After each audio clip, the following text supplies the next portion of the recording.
Types of sequences. There are 4 types of sequences for letters, okay? So we're going to go over them. So what are the different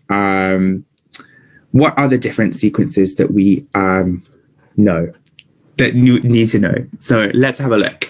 So first, we're going to keep it simple to begin with, okay? It's still 10 a.m. on a Saturday. I don't want to dive straight into the really difficult ones.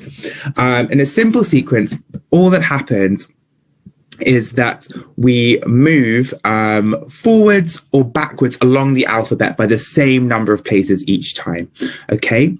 So if we have a look at this, we A, F, B, I, C, L, blank, C, forgetful, E, R.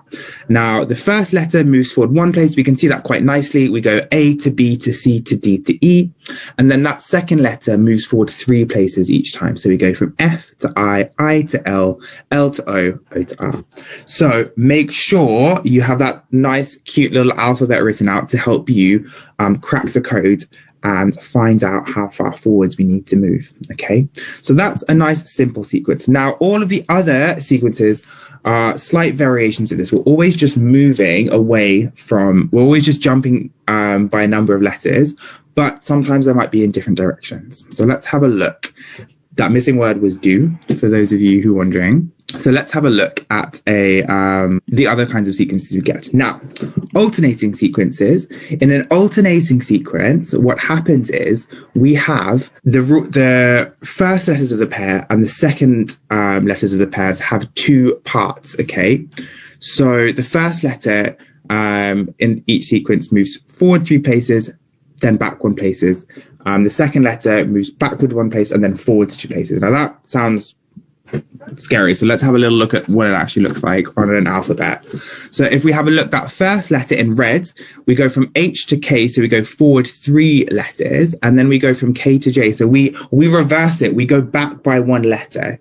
Then we go forward 3 letters again. So we go J to M and then we reverse it back to -1. Now that second letter, it has a different pattern. So we go back by 1 letter, Q to P, and then we go forward 2 letters, P to R, and then we go back by 1 again. Okay, so I'd say a good tip for this question, if we have a look, we have Q come up in the first code and in the 4th letter pair.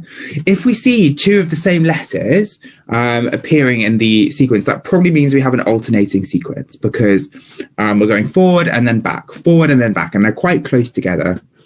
So that's a little hint that it might be an alternating sequence.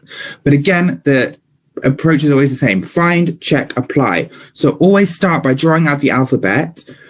Start with H and see what happens to H. It goes forward 3 letters to K, and then it goes back 1 letter to J. Then make sure that pattern works. So we start with J. Does J go forward 3 places to M? Yes, it does. And then is M backwards 1 to L? Yes, it is. So that is how we always do this, these questions, okay?